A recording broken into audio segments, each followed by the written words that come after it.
Radhe Radhe. Test of পুরাতনীতে সকলকে স্বাগত জানাই। বাঙালির 12 মাসে 13 পার্বণ, আর এই পার্বণ বা উৎসব অনুষ্ঠানে খাওয়ার পাতে একটু মিষ্টিমুখ করলে বেশ ভালোই হয়, তাই না?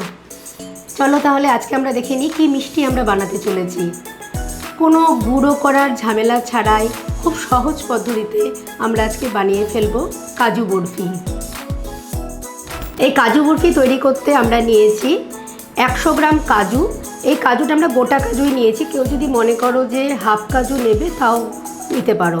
কাজু নিয়েছি আর চিনি গুঁড়ো নিয়েছি, আর লাগবে সামান্য জল, আর লাগবে সিলভার বার্ক।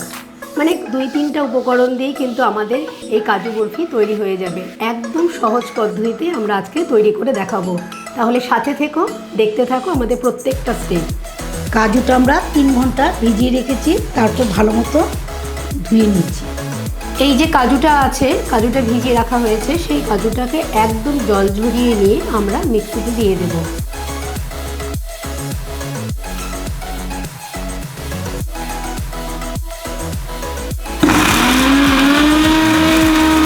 এই কাজুটা বাটার সময় সামান্য, খুবই সামান্য পরিমাণ কিন্তু জল লাগবে, দিয়ে আবারও একটু মিক্সিতে বেটে নেব।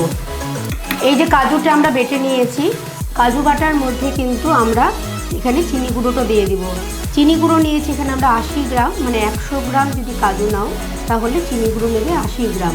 পরিমাণটা কিন্তু খুব জরুরি, কিন্তু এটা আমরা একটু দিয়ে দিচ্ছি মিক্সির মধ্যে।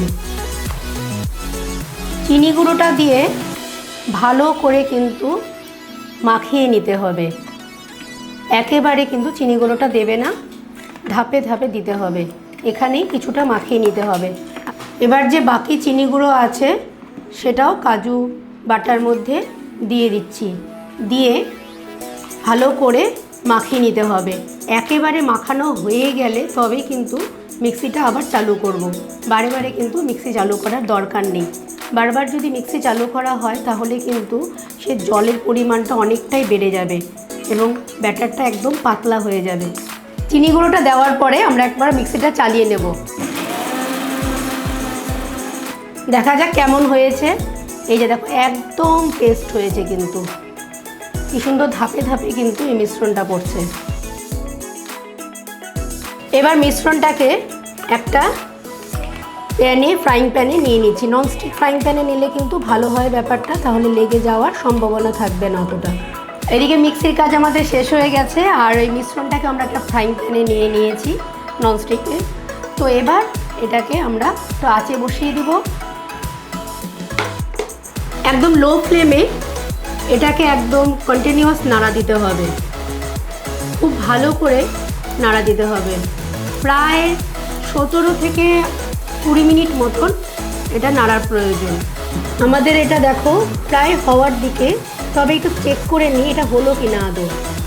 তার জন্য খুব সামান্য একটু অংশ আমরা একটা জায়গায় নিয়ে নেব, নিয়ে এটাকে গোল করার চেষ্টা করব। কিন্তু দেখো গোলটা কিন্তু হচ্ছে না, তার মানে বোঝা যাচ্ছে যে এখনও কিন্তু এটা তৈরি হয়নি।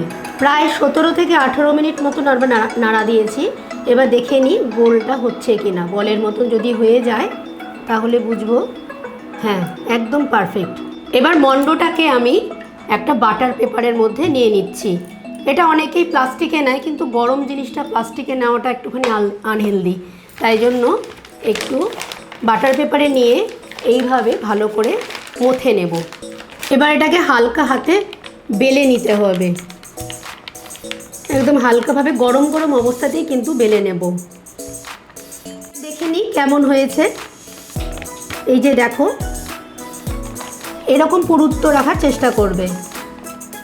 এবার এই গরম গরম অবস্থায় আমি যে সিলভার বার্কটা নিয়েছি, সিলভার বার্কটা আমরা দিয়ে দেব।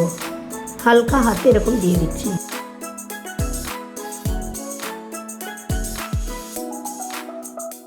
এই সিলভার বার্কটা দেওয়ার পরে দেখতে কি সুন্দর লাগে। এই অবস্থাতে আমরা বরফির আকারে কাজু বরফিগুলো কেটে নেব।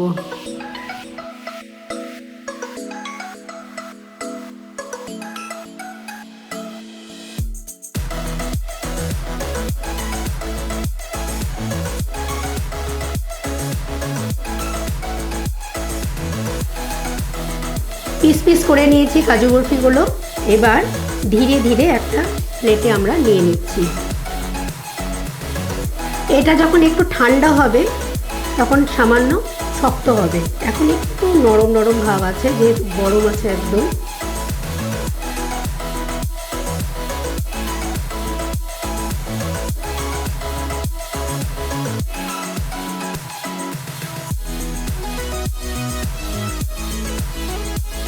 আমাদের কাজু দিয়ে কাজু বরফি তো একদম মানে ডেকোরেট করা হয়ে গেছে। একটু খেয়ে দেখা যাক এবার।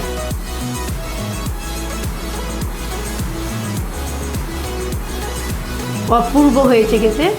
তোমরা কিন্তু অবশ্যই করে দেখো এভাবে, কোনো রকম গুঁড়ো করার ঝামেলা ছাড়াই খুব সহজে কিন্তু এই কাজু বরফিটা তৈরি হলো। এবং দেখলে যে খুব কম উপকরণ দিয়ে কিন্তু এই কাজু বরফিটা আমরা তৈরি করে নিলাম। আজ এইটুকুই, আবারও একটা নতুন ভিডিও নিয়ে আমরা আবার হাজির হব। আর আমাদের চ্যানেল টেস্ট অফ পুরাতনীকে তোমরা কিন্তু অবশ্যই ভালোবেসে একটু সাবস্ক্রাইব করে রেখো, আর লাইক কমেন্ট শেয়ার করতে কিন্তু ভুলো না। জয় নিতাই, জয় গৌর।